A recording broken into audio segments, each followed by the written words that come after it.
This shield is intended as an ad hoc emergency backup to existing PPE within the NHS.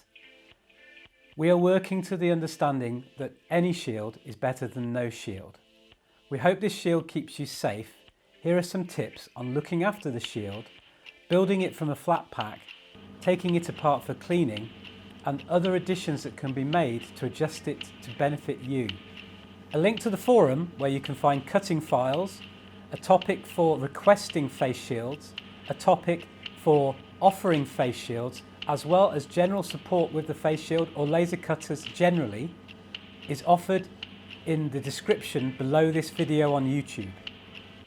This video is intended to help instruct frontline staff, key workers and medics how to make the laser cut face shield from a flat pack, how to dismantle and clean it, as well as how to adapt it to your personal needs.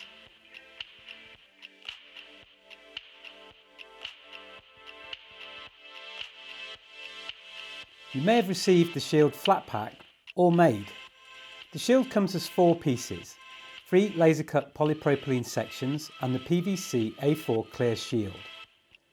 Start with the long section, sometimes called the spacer. And this section, the headband, this part sits on the forehead. Squeeze the headband onto the spacer by gently squeezing the end sections of the headband into the horizontal slots on the spacer.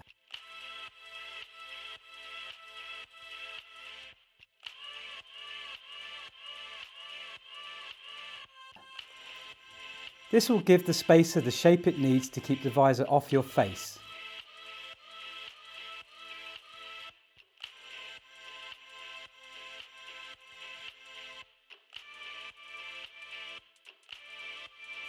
Next, take the adjuster strap and feed it into the horizontal slots on the spacer.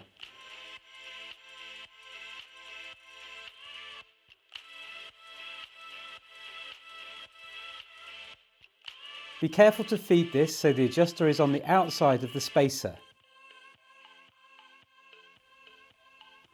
The visor is made from a single sheet of A4 clear PVC. It should arrive to you with 4 holes. These are to attach it to the spacer. On the spacer you will find 4 tabs. These need to be pushed out a little and pushed into the corresponding holes on the visor. The tabs provide tension, so you may need to bend the visor or the spacer to properly attach the sheet to the tabs.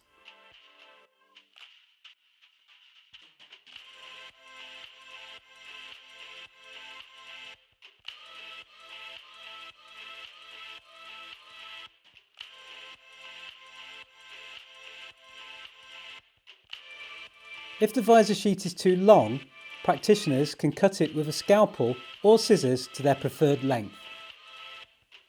Holes for a new visor can be added with a standard 2-hole punch set to the A6 setting. Punch along the long side, flip and then punch again.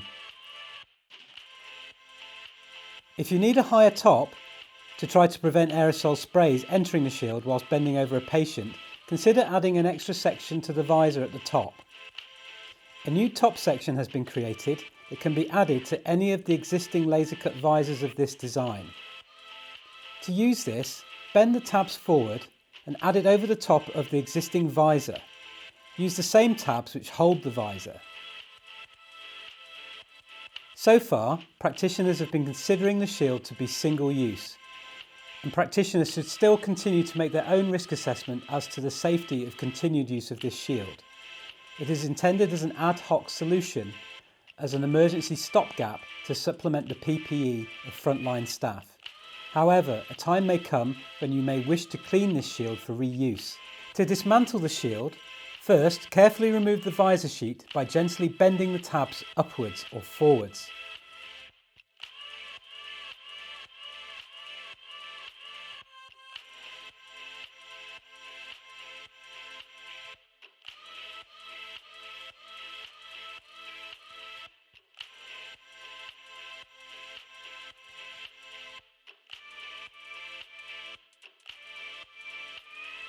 Remove the adjuster strap, being careful not to catch the adjusters on the spacer. Next, remove the headband.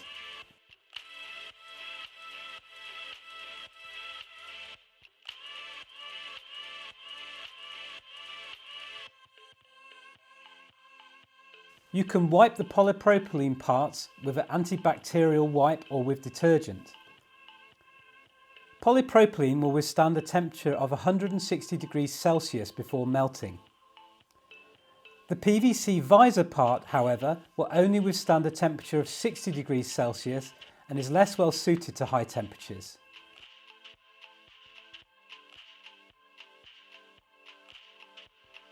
Hello, my name's Dominic Moreau. I'm from Smoke and Mirrors, as well as being a volunteer at the Nottingham Hackpsace. Over the last 2 weeks, I've been making and trying to coordinate the making of laser cut face shields to help frontline staff and key workers in the NHS, pharmacies, care homes, shops and elsewhere. I'd like to extend my thanks especially to the NHS frontline workers and every other key worker who is providing essential support for us all at this time, as well as the many schools and makerspaces around the country and the world that are making laser cut PPE or 3D printed PPE or are helping with the effort to fight COVID-19 in any way that they can. I'd especially like to thank Kitronic, Kevin, Jeff and the team for ensuring that polypropylene is being shipped out at a reasonable cost quickly and working tirelessly to make face shields from their factory in Nottingham, as well as all of the volunteers at the Nottingham Hackpsace and everybody that's contributed to the GoFundMe campaign of the Nottingham Hackpsace. I'd especially like to thank Sean Drummond, the designer who laid out the files for the laser cut face shield and has continued to tweak and add extra pieces such as the top cover. I'd also like to thank all the participants at community.andmirrors.co.uk, that's the Smoke and Mirrors forum, which you can find by clicking on Community at the top of the smokeandmirrors.store website. A link to the forum where you can find cutting files, a topic for requesting face shields, a topic for offering face shields, as well as general support with the face shield or laser cutters generally, is offered in the description below this video on YouTube.